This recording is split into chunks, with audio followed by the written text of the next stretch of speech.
आज की कहानी है the royal mail steamer RMS Titanic की। यह कहानी है जहाजों में होने वाले एक सबसे बड़े तबाही की।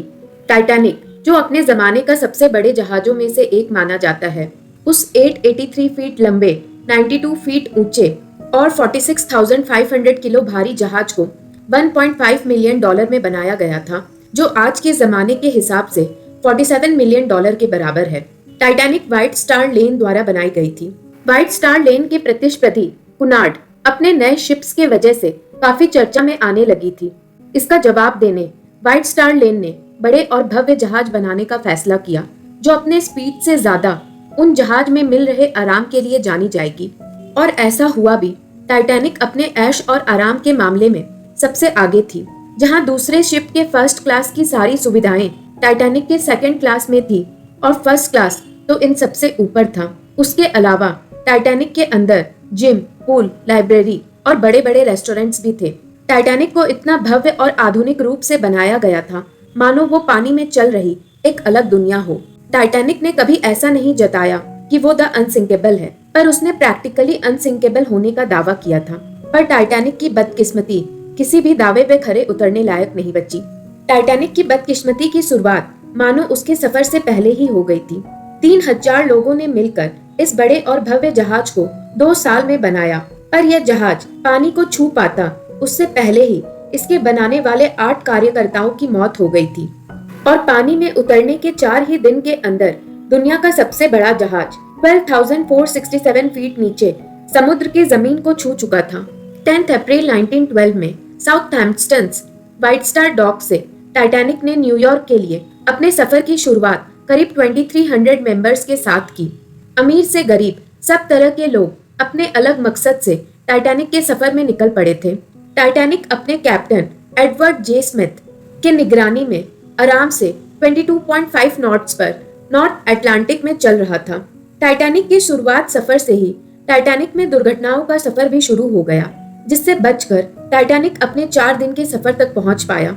14 अप्रैल 1912 की रात टाइटैनिक की बदकिस्मती में छुपी थी कैप्टन स्मिथ की लापरवाही, जहां 6 अलग अलग आसपास के जहाज द्वारा किए गए वायरलेस ट्रांसमिशंस ने टाइटैनिक को उसके रास्ते में आने वाले उसके विनाश या कहे तो आइसबर्ग होने की सूचना को दिया था।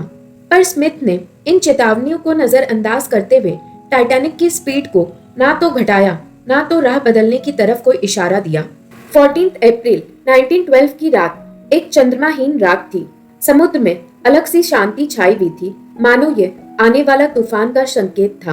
रात में समुद्र में कोई भी लहर ना होने की वजह से टाइटैनिक के सामने आइसबर्ग होने का संकेत टाइटैनिक के कार्यकर्ताओं को नहीं मिल रहा था। टाइटैनिक के लॉगआउट पर खड़े एक कर्मचारी फ्रेडरिक फ्लीक ने अचानक रात के 11:40 पर अपने सामने एक बड़े आइसबर्ग को देखा, पर वक्त टाइटैनिक के हाथों से फिसल चुका था। फ्रेडरिक ने अलार्म बजाकर ऑफिसर्स को चेतावनी दी, टाइटैनिक को इंजन बंद करने का आदेश दे दिया था और तुरंत झटके से टाइटैनिक को आइसबर्ग से बचाने बाएं तरफ मोड़ने का प्रयास किया गया। और इसी प्रयास ने आइसबर्ग के भयंकर और पहाड़ों से मजबूत बर्फ ने स्टारबोर्ड के दाएं तरफ छेद करना शुरू कर दिया और यह छेद 300 फुट तक हो चुका था और टाइटैनिक तुरंत ही गहरे समुद्र के पानी से भरने लगा। जहाज के जानकार यह समझ चुके थे कि टाइटैनिक का अंत अब आ चुका था। महज 2 घंटे के अंदर जहाज पानी के बोझ से 2 टुकड़े में टूटकर अटलांटिक के गहरे समुद्र में गिर गया था।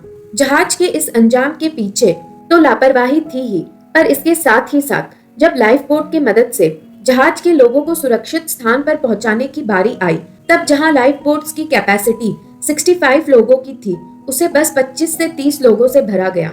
टाइटैनिक में ज्यादातर बचने वाले लोग अमीर और फर्स्ट क्लास के ही थे और टाइटैनिक क्रू के अधिकतर लोगों के साथ ही साथ थर्ड क्लास पैसेंजर्स मर गए थे।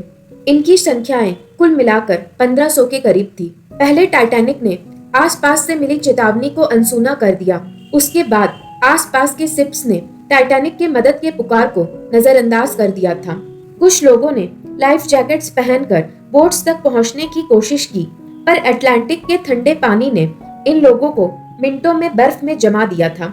1985 में टाइटैनिक के डूबने के करीब 75 ईयर्स बाद इसके टुकड़े को अटलांटिक के भीतर पाया गया था। ऐसे ही इंटरेस्टिंग एक्सप्लेनेशंस के लिए मेरे चैनल को लाइक, शेयर और सब्सक्राइब करें।